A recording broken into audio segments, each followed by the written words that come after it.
Welcome back to the Fitness, Wellness, and Longevity Podcast. If you are new to the podcast, fitness, wellness, and longevity is all about optimizing the health and performance of the ageless athlete. We interview tons of different guests from the fitness, nutrition, and wellness community. So if you're into that type of thing, please subscribe. In today's episode, my special guest is Dr. Gil Blander. Dr. Blander is an expert in blood biometrics and applying the wisdom of blood to unlock longevity and resilience in sport. He leads a team of biology, nutrition, and exercise physiology experts at Inside Tracker. In today's conversation, Dr. Blander shares the origins of Inside Tracker, how someone could get started with Inside Tracker, what information you can get from analyzing your blood, how to use biometrics to improve not only your performance, but also your longevity. And we finish up with recommendations to improve your health from Dr. Blander's analysis of thousands of data points. If you like this podcast, please subscribe, rate, review, and share with a friend. Please enjoy this episode of the Fitness, Wellness, and Longevity Podcast featuring Dr. Gil Blander.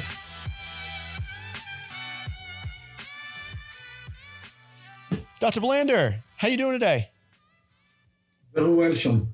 Where does this podcast find you? I live in Lexington, Massachusetts, which is a suburb of Boston. Very nice. Actually, I have a client in Jamaica Plain. I don't know if you know where that is. Yeah, of course. It's part of Boston, yeah. There you go. Very cool. So, Dr. Blander, I was very excited to actually learn about what's going on with the company that you're affiliated with, Inside Tracker, because this is where tech meets health. And this is an area where I'm very excited because I have a few clients in particular who are big into the tech world. And I'm always nipping at the bud in terms of trying to understand the marriage between tech and health, whether it's biometric tracking, HRV. There's a part of me that wants to understand it for my own benefit, but also for my clients as well. So I'm really excited to have you on today. So first off, Inside Tracker, how did this come to be? Yeah, so I'm a scientist in background, as you can hear from my accent, born and raised in Israel. And I was always and still fascinated by the aging process. So I wanted to extend the life, improve the quality of life, delay the onset of aging-related diseases. And that's why I decided to be a scientist. I have a PhD in biology from the Weizmann Institute of Science in Israel. And then I moved to Boston, to MIT, and spent 5 years in one of the best labs that studied aging. And my plan was to come back to Israel and be a professor in the academia. But when I arrived to MIT, I started to be exposed to the biotech, pharmaceutical, high-tech environment of the area around MIT. It's called Camden Square. And I started to realize that I might be able to contribute more to humanity if I would start my own company than being a professor in the academia that published a paper a year that maybe 5 other scientists will read. So I left the academia, moved to the industry, worked there for a couple of years. And then I came with the idea of Inside Tracker together with 2 other scientists. And the idea is let's help people to live longer, better life based on what's happening inside their body. So we were trying to find how can we know what's happening inside their body. And very quickly we zoomed into blood biomarkers because blood is changing all the time. There is a lot of data about the blood in the scientific community. So if you look at peer-reviewed data about, let's say, blood glucose, you can find millions of papers about it. And also, blood is, as I said, changing with time. So you can have a baseline, find that you have an issue, and then have an intervention and see that whether it's improved or not. So then we started to look into the number of biomarkers that are available today. We looked at the Quest Diagnostic, which is one of the biggest labs in the US. And we realized that there are around 5,000 different blood biomarkers that are available. And we realized that first, it will be very expensive to test all of them. And second, we might don't have enough blood in our veins to test all of them. So we decided to basically take this big list and pinpoint and decrease it to the biomarkers that are most relevant for our users. And we came with a few criteria. It should be biomarker of health and not a disease. We don't want to replace the physician. We want to help people to improve their health, but not to, or prevent disease, but not treating disease. The second is that those biomarkers should be modulated by a simple intervention, a natural intervention, food, supplement, exercise, and lifestyle changes. And the last one is that at least 1% of the population should have the level of the biomarker outside of the normal range, because we didn't want to do something that is applied only to 1 in a million. So based on that, we currently have around 45 blood biomarkers that fit those criteria. In the last few years, we also had the DNA testing for that. And so we are not only looking at your blood, but also at your DNA. And around a year ago, we added the data from fitness trackers. So we are looking at resting heart rate and sleep and deep sleep and REM sleep. And we are planning to add more and more to basically see what your physiological data showing. So basically the blood, DNA, and activity tracker allow us to see a high definition picture of your body, and based on that, giving you the best recommendation for you in order to allow you to live hopefully longer, healthy life. That's amazing. Let me get inside a little bit of exactly the steps to this process. So I was an individual who is interested in working with Inside Tracker. What would be the first thing that I would do? Yeah, so you can come to our website, and then you can decide what kind of panel is good for you. We have a few different options. Option one is basically to buy from us a blood test that you will do at Quest Diagnostic. Option 1.5, let's call it, instead of you going to Quest Diagnostic, we can send a phlebotomist to your home or office, and then you won't have to go to the lab. It's very popular right now, especially with COVID, and also some people are very busy. And let's say that it's not fun to go to the lab and to the clinic and see all the sick people. So a lot of people are doing that. The option two is to use a home kit. So we have a kit that basically you prick your finger and drop a few drops of blood on a piece of paper and submit to our partner. And whoa. I saw Theranos. That stuff doesn't work. You got to be kidding me here, Doc. So just for a few drops that you can get the information from there? Yeah. So first, it's not Theranos. By the way, I was interviewed this week about Theranos because, as you know, the trial have started. Uh-huh. So there is a technology today that you can basically drop a few drops of blood on a piece of paper. The blood is getting dried, and then it's sent to a lab. The lab cut a circle of a blood and extract it back into a liquid, and then analyze it. What is known that there are a few blood biomarkers that you can see a pretty accurate level similar to the one that you have in the lab. And we have around 6 of those that we tested. I basically tested with my team. So what we have done, we went to Quest Diagnostic, prick our finger, and drop the blood, and immediately tested with Quest. And around 10 of us done it. And we pinpoint the blood biomarkers that have a very good correlation with Quest. So I agree with you, a lot of those home kits are not accurate, but what we have done, we found the blood biomarkers that are accurate. Cortisol, which is a stress hormone, is there. And a few other markers like HSCRP, marker of inflammation, and some of the lipids. So you can test a few of them, also vitamin D, but definitely you cannot test all the 45 markers that we have in the Quest Diagnostic. So that's another option. And the last option, which is starting to be very popular, is basically all of us have blood data from our physician. We done it in the US. We have a yearly physical. You have you done life insurance. A lot of time you need to get tested. Mm-hmm. So a lot of us have a lot of data that's sitting inside on top of a piece of paper in a Malina folder in our drawer, mm-hmm. and we're doing nothing with that. So you can basically scan it. Or take a picture, upload it to our website. We have a system called OCR that extracts the data from the paper, and then you can get the value of Inside Tracker from that. The limitation of that is that usually you don't have all the 45 blood biomarkers that we are doing at Quest, but still you can receive a pretty high value from that. So those are a few methods that you can do with blood. With DNA, it's similar. If you have done 23andMe or Ancestry.com, you can upload the data to our portal. If you haven't done it, we have a DNA kit of our own that is a bit more sophisticated and fit more to the scores of DNA that we are looking at, and you can use that. And for activity tracker, currently we have integration with Fitbit and with Garmin, and we are working on Apple Watch. So by the end of this year, we should have Apple Watch integration as well. So once you get the blood work done there, Dr. Blender, I imagine then there's some kind of algorithm that this stuff goes into and you kind of punch out your recommendations. Is that how it works? Is there an app involved? What's the deal?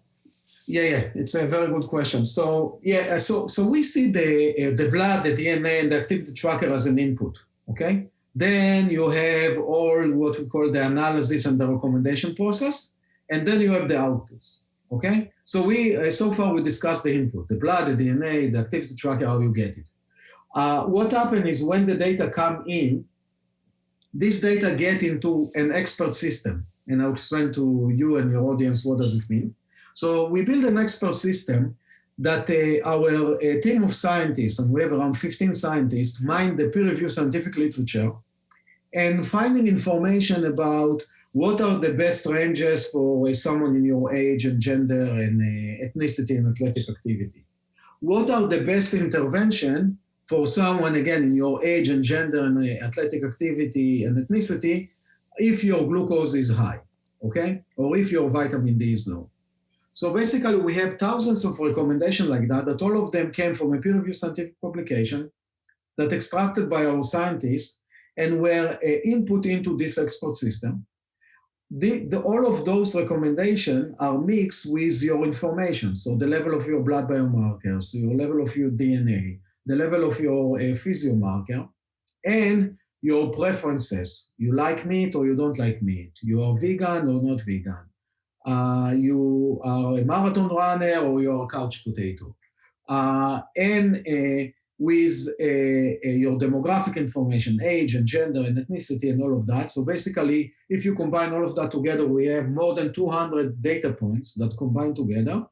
All of that run via the expert system, and the expert system find the best recommendation that fit for you based on your demographic information, blood biomarkers, and so on. And then you receive a plan. Now, the plan, you can also decide what is your goal. So the goal that I will recommend everyone to do is what I call overall health. So basically, how can I take the most important machine that I have, my body, and optimize it? But some people have a specific interest. For example, like if you are a marathon runner, you might want to improve your endurance and run the marathon faster. Or if you are a strength athlete, you want to improve your strength. Or maybe you have an issue with quality of sleep, so we can help you that. Or if you are very stressed, you want to be distressed. So we have around 12 different goals that you can choose from. And based on the goal and based on the biomarkers and based on your demographic information, we are giving you the best recommendation that's good for you. Then you can come and say, hey, you told me to start swim, but I live in the desert and I don't have any swimming pool next to me. You don't have to choose it, okay? Or if we are telling you to eat a very bizarre fruit that it's very hard for you to get, again. So basically you can come and say, yeah, I know that I need to do that, but I really don't like avocado. Okay, so don't choose the avocado. And all of that, you received those recommendations or the action plan that you chose. And then you have a mobile app that allowing you to check in.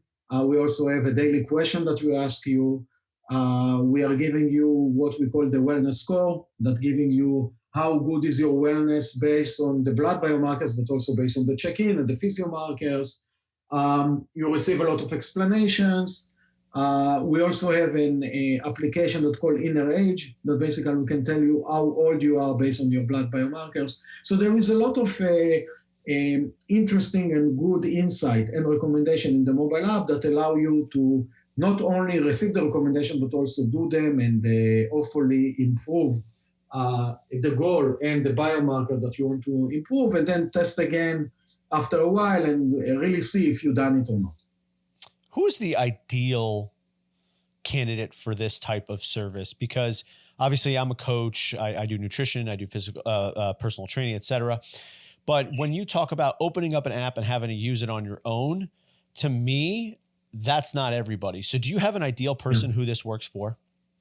Yeah, so we, if we are looking at personas, we have currently 3 personas, is the endurance, the strengths, and what we call the life performer. So I think that the endurance, let's say athlete, strengths athlete, it's pretty easy. I don't need to define. The life performer, I would say it's someone like me, and there are a lot of people like that today, not necessarily in my age, they can be much younger than me, that actually want just to live longer, better life.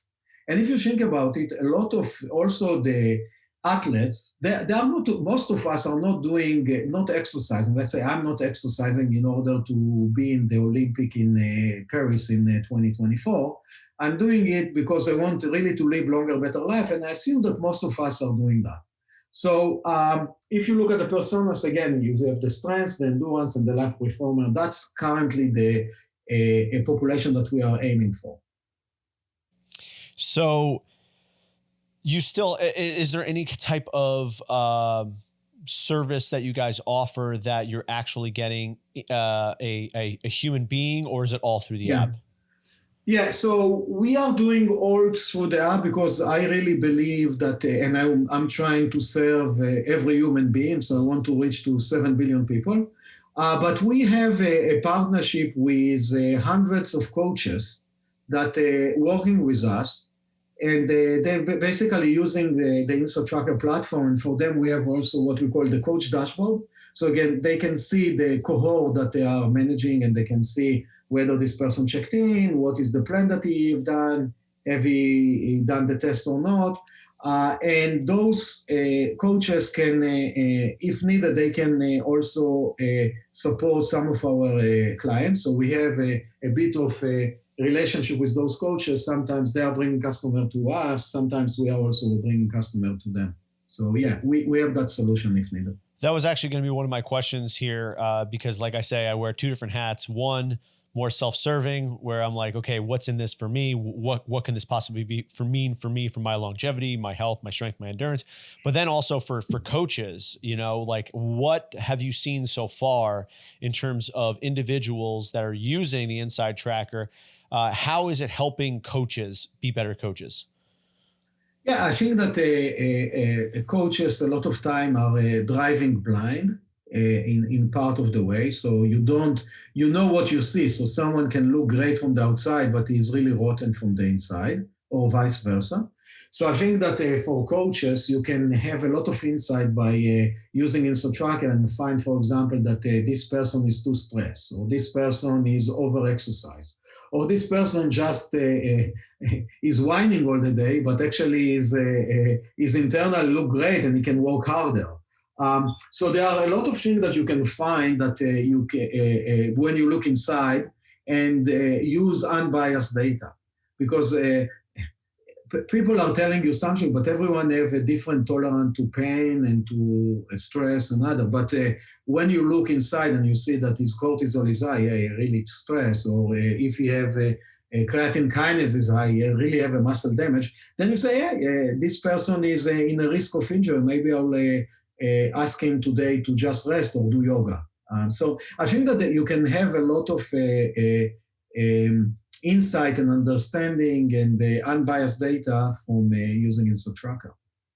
That was actually another question I had in terms of the technology. How often are people getting tested? So it depends. Some of our users are getting blood tested every quarter. Some of them are doing it only once a year. The advantage that we have right now that you also have the physiological testing. So basically the resting heart rate and the sleep data, and also a self-assessment questionnaire. So I think that that's allow us to have understanding of the user over time. So I see it as the blood is like a big mountain of a lot of information, a lot of excitement. And then between that, you have some small hills that are happening every day that giving you some direction, and all together give you a wealth of information that a coach or a specific person can use in order to optimize his body. So trying to follow here in terms of those other smaller mountains, how are we keeping track of those things? Yeah, so it's mainly via the activity tracker. So you can use your activity tracker and connect it. And that's give us some, I can give you an example. Let's assume that last night your sleep quality was low because your deep sleep was too low and REM sleep was too low when you have been awake for a long time. What should you do today in order to prevent it to happen tonight? That's the question. So what we are doing with that is we are analyzing the data that we receive either from Fitbit or from Garmin or very soon from Apple Watch. And then we are giving you what we call a pro tip. So the pro tip can come and say, Sean, last night you had a crappy night, but that's okay. Today we will help you to optimize it. So don't forget that at 8:43 p.m., take your blue blocking glasses and put it on your eyes, okay? And at 9 p.m., stop using your iPhone. And be sure that the temperature of your room is below X temperature, okay? And all of that, we are telling you the time because we know when usually Sean is going to sleep. So we know that, let's say that you need to put your blue blocking glasses at, let's say at 2 hours before sleep. We know when you go to sleep, so we can tell you when to do that. So we can give you a lot of weapons to hopefully improve the quality of your sleep. The same with resting heart rate. We can see that your resting heart rate is too high, let's say based on people like you or based off yourself. What is nice about the fitness tracker is that we are receiving a lot of data about you. So if we're going a year back, we have 365 time points of your resting heart rate. So we can come and tell you, hey, Sean, today your resting heart rate is the highest that it's ever been in the last year or in the last 5 years or whatever. We can also tell you, hey, Sean, your resting heart rate is the highest in people like you, in your age and gender. We also can, based on the data from the fitness tracker, we can actually automatically check in you. So let's assume that your recommendation, let's go back to what we started, was to swim 4 times a week for half an hour. We will know if you went to swim or not because the fitness tracker is telling us. Or we told you to sleep this amount of hours. We know that if you've done it because the fitness tracker is telling us that. So basically, we automatically check you in. We are saving your work to check in by yourself.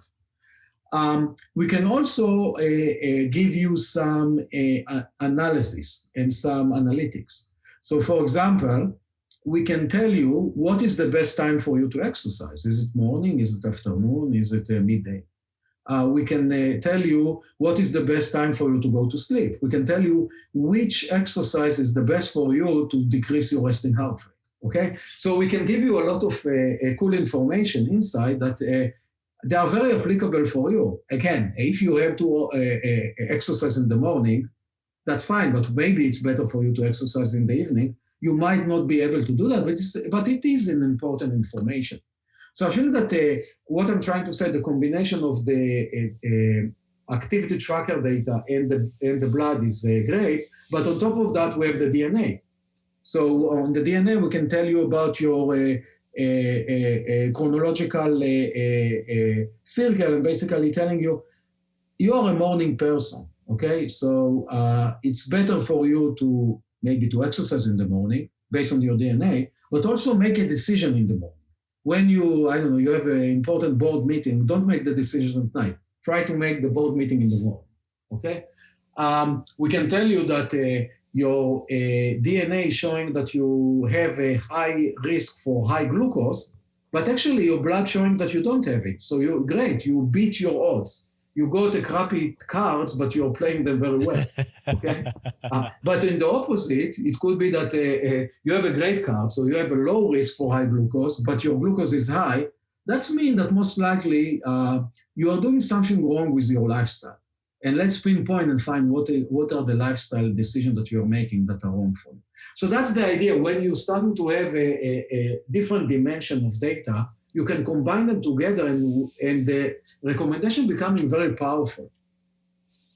So what is the most surprising things that you've seen through this massive amount of data? And by the way, a question for you first. How many users are you at right now, approximately? Yeah, we are a private company, so I cannot say it, but we have, I would say that we have as much as I know, the biggest database of free living people in the world that have blood and DNA and fitness trackers. So, because most of the databases are for sick people.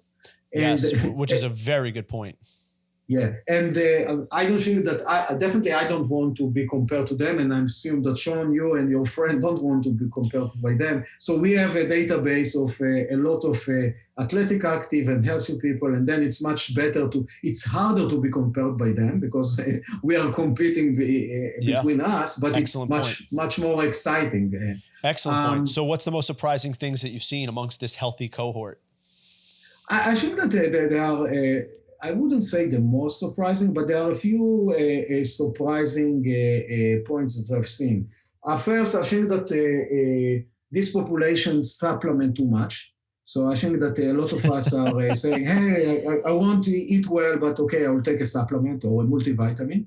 And you can see it in the blood because you can see that their vitamin B12 is too high, and maybe folic acid is too high. So you can see that people are supplementing too much. So that's one point.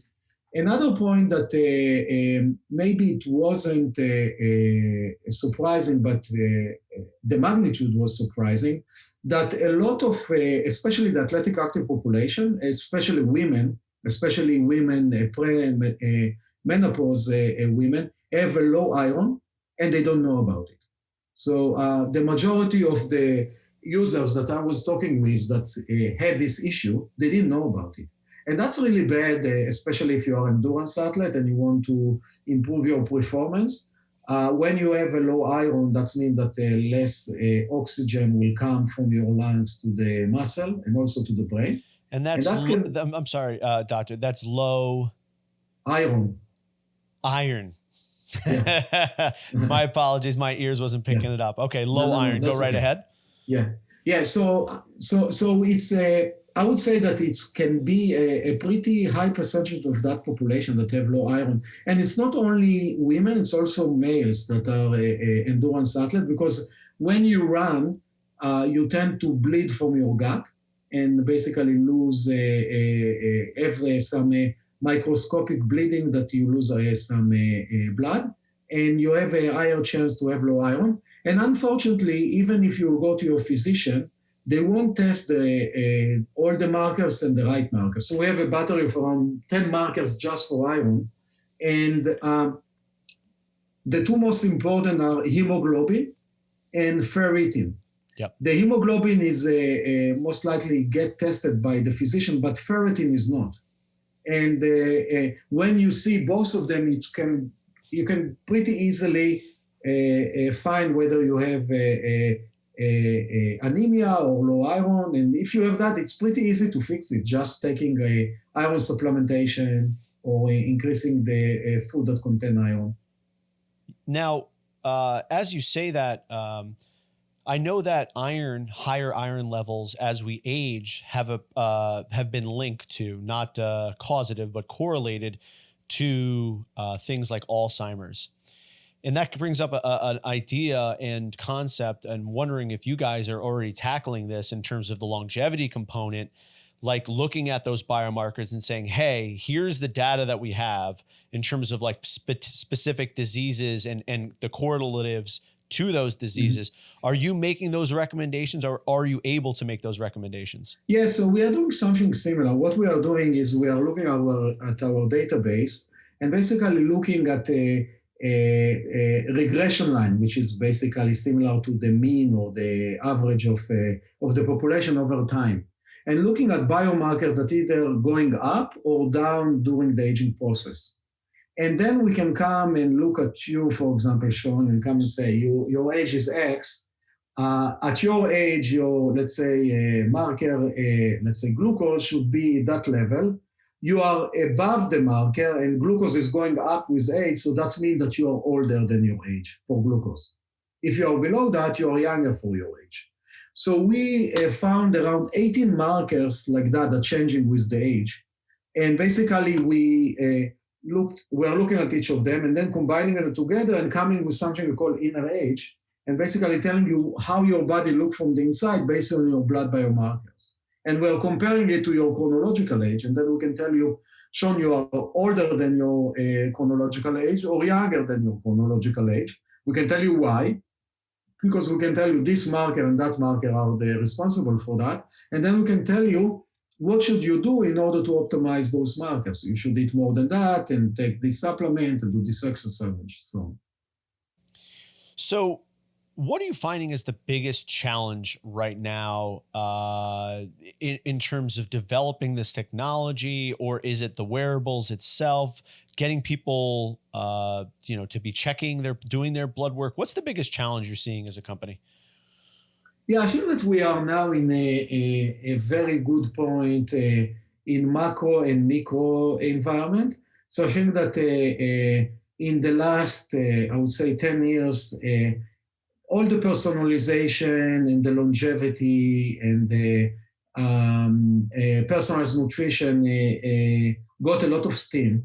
And we feel that in the company, also in the micro environment, we made a lot of technological development, including combining the blood and the DNA and the activity tracker, spent the last 12 years using the science and receive a good reputation.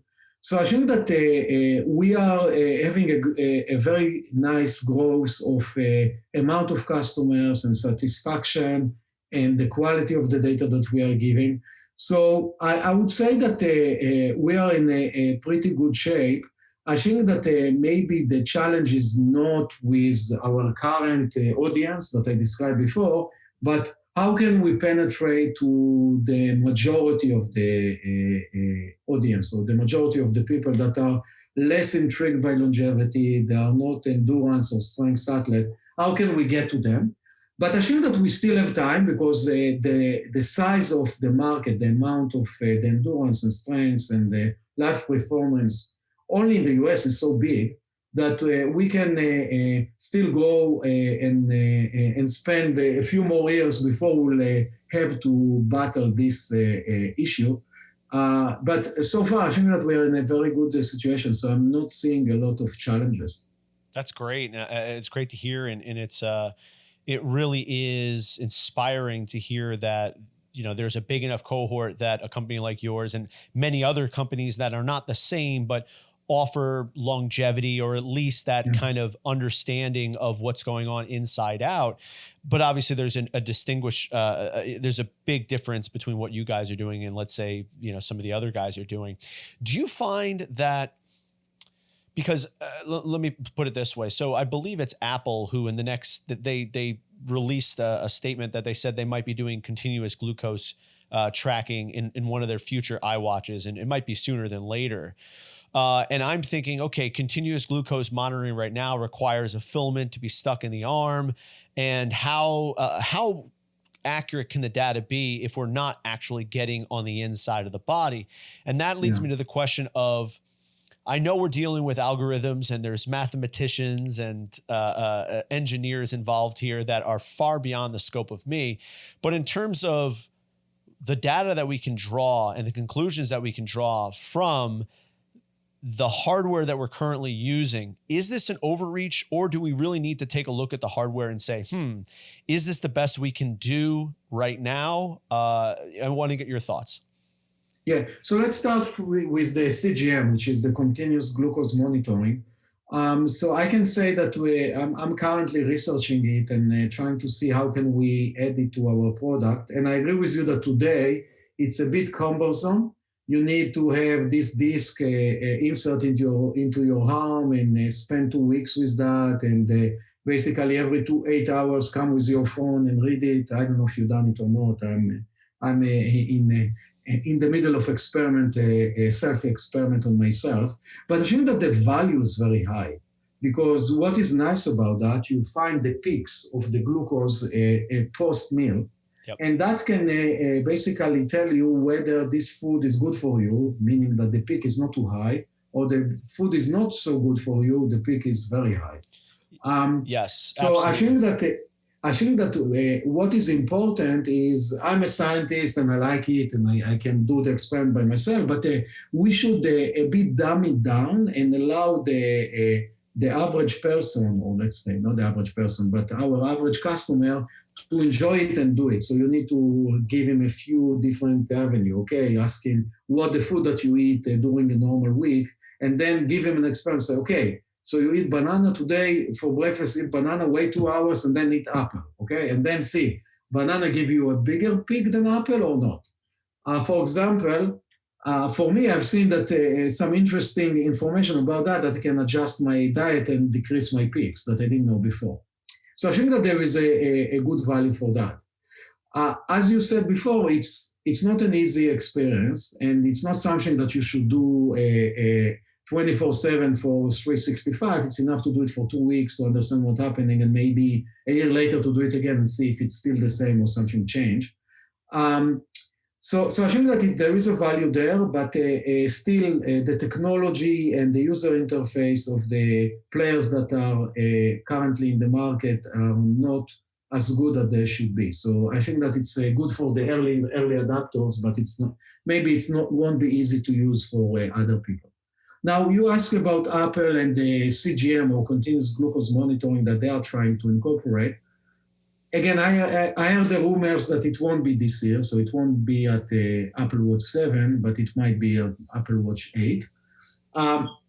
There are a lot of companies actually that are trying to do that, and I think that it will happen. So they have some patents, and I think that it will be regulated. So I assume that the quality of the data should be good. And then it should be very valuable, because then you won't have all the cumbersome of putting the patch on your hand and read it. It will come automatically.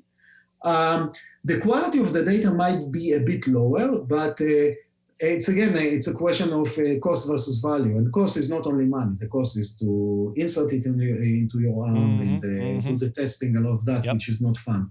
So, and now getting back to your question about the quality of the data that you receive from the fitness trackers. Yes. I think that I agree with you that it's not very accurate. And for example, if you look at resting heart rate, and you will compare Fitbit and Garmin, you'll see a very different values every day between the Fitbit and the Garmin. But if you just look at your Garmin for a while and see, hey, let's say that your average resting heart rate is 60 and suddenly jump to 70, that you have an issue. Okay? And with the Fitbit, they are jumping a bit less, so it will be 60 and 62, you'll have an issue.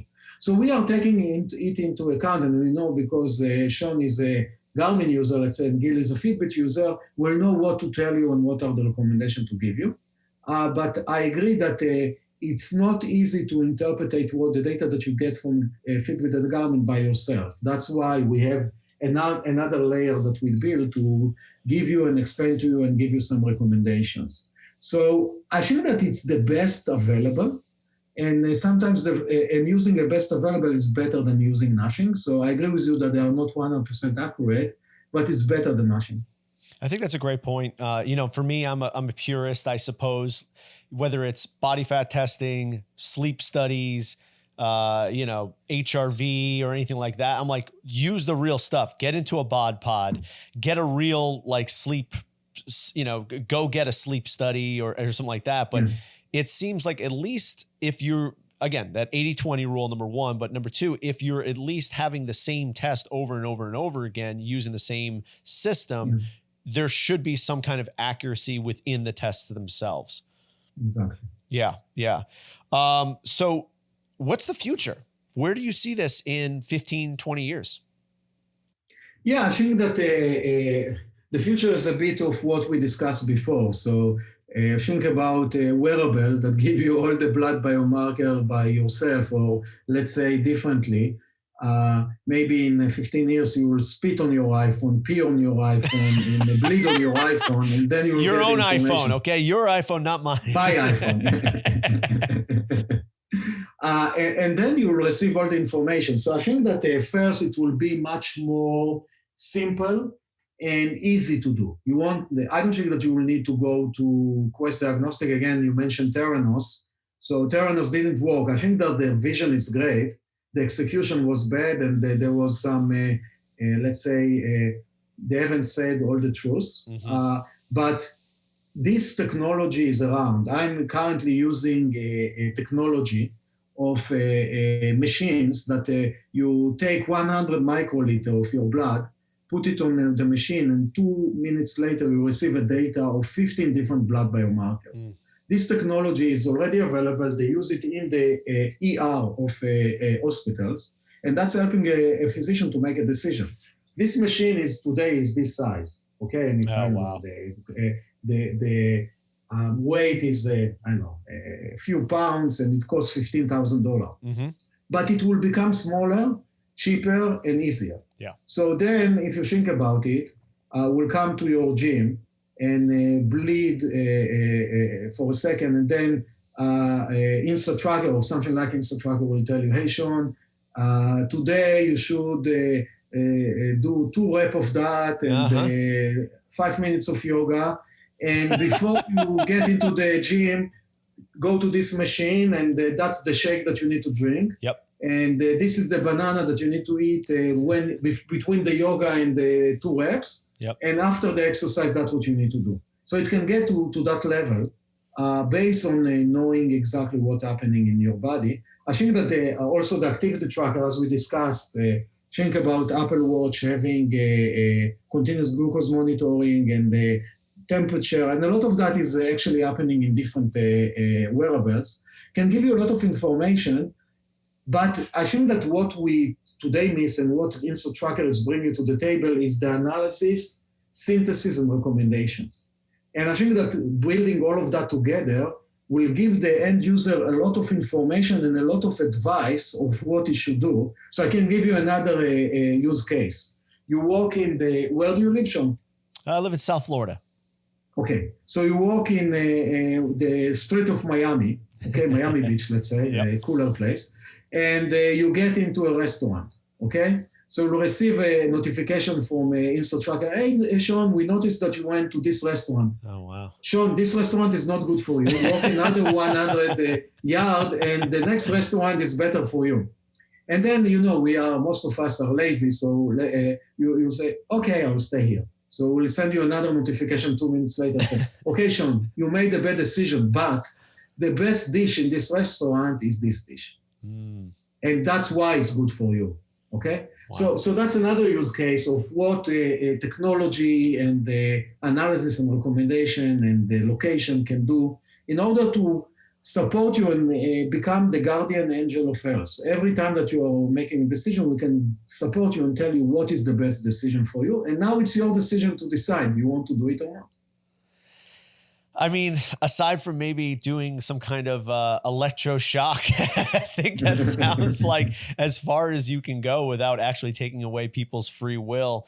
So obviously kind of pulling everything together here. If a person wants to get started with this, they go to Inside Tracker, obviously the website insidetracker.com.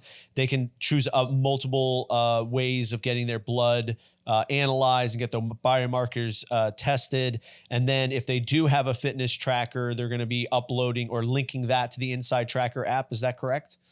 Yes, all of that is correct. It's pretty easy to do. And I think that it will be a great experience for all of you.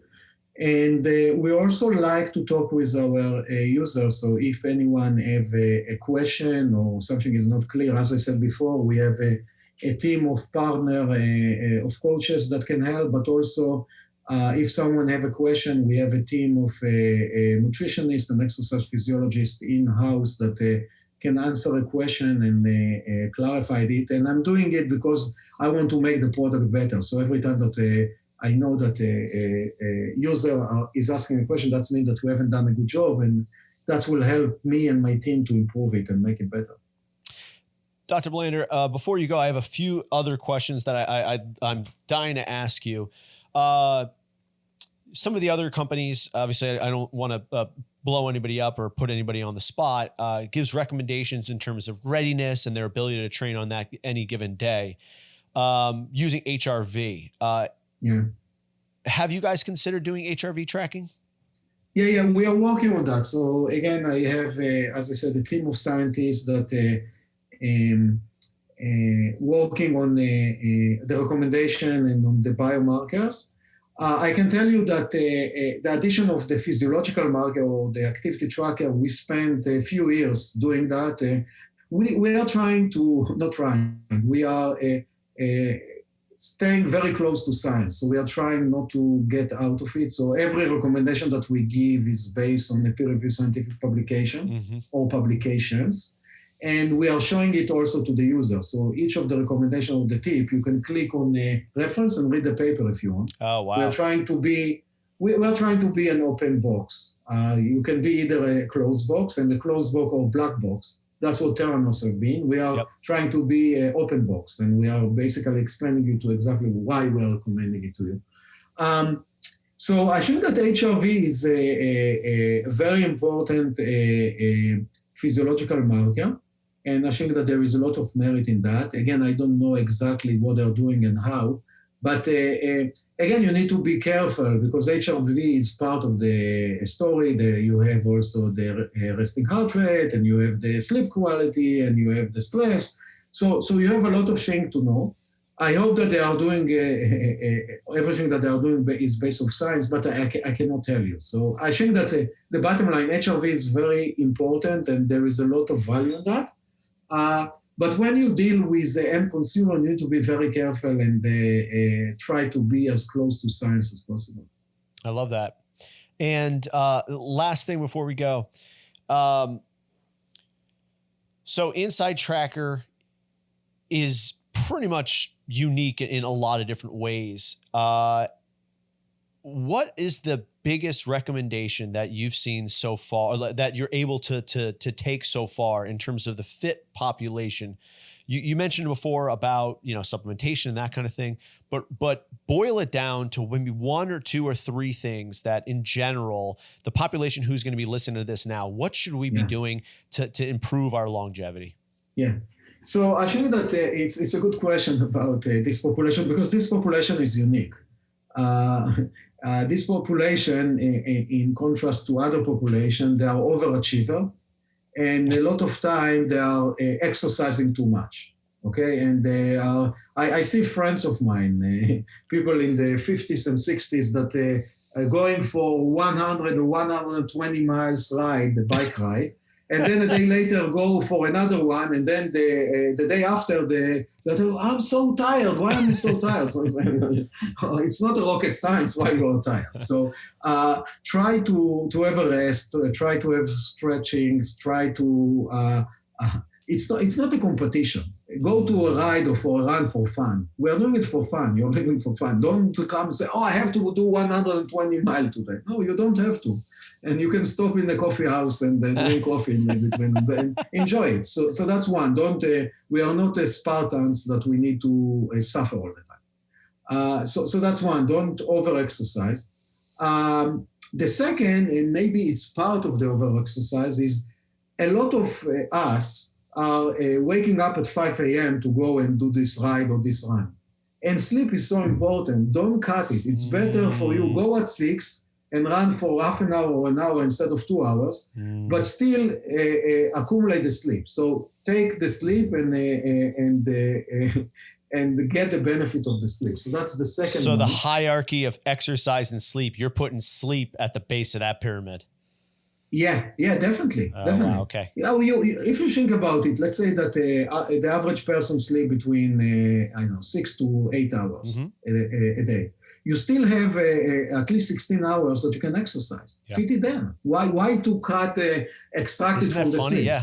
Now that you said it that way, it's like that should never be touched. yeah, of course. It's so important. I can talk about sleep for 5 hours, but sleep is so important. Don't touch it.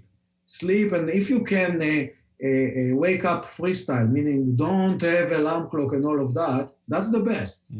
If you can't, I don't know, so do it, but definitely don't do it for exercise. Exercise at 7 instead of 5 a.m. Nobody's running after you. So that's the second one. And then I've seen in the same population, a lot of them are going and, again, running for 5 hours or cycling for 10 hours and then go and eat crappy food. Okay? So that's why they did that, so they could eat the crappy food, Dr. Exactly. Blender. I know, but I'm saying that's counterintuitive. Okay? Yeah. You done well. Eat a good food and enjoy the good food. Don't go to McDonald's and Burger King, or don't drink 1 gallon of coffee with a lot of cream. Eat well. Your body is the best machine that you have. Give it the best gasoline that you can. Give it a good food, the quality food, and then you will be better, and you can live a longer, better life. So I think that those are a few of the recommendations that we'll give to this population. Dr. Blender, thank you so much for all your advice and all the information that you shared with us today. Anything to leave us with here, Dr. Blender? No, just, again, enjoy life. We are living once, and you are the most important machine that you have, so treat it well and don't overreach it, don't overstretch it, and take care of your body. Thank you. That's, I need that reminder every once in a while, too. I know that my audience will as well. Yeah, everyone needs it, yeah. Dr. Blender, thank you so much for your time, my friend. Thank you. Have a great day. Thank you again to Dr. Blender for coming on today's podcast and sharing his wealth of knowledge with blood biometrics. If you want to learn more about Inside Tracker, please visit their website, insidetracker.com. If you like this episode, please go online, give us a 5-star review. It helps grow the podcast more than you know, and it's free to do. Subscribe to the podcast, share it with a friend, and we will see you next time with a brand new episode of the Fitness, Wellness, and Longevity Podcast.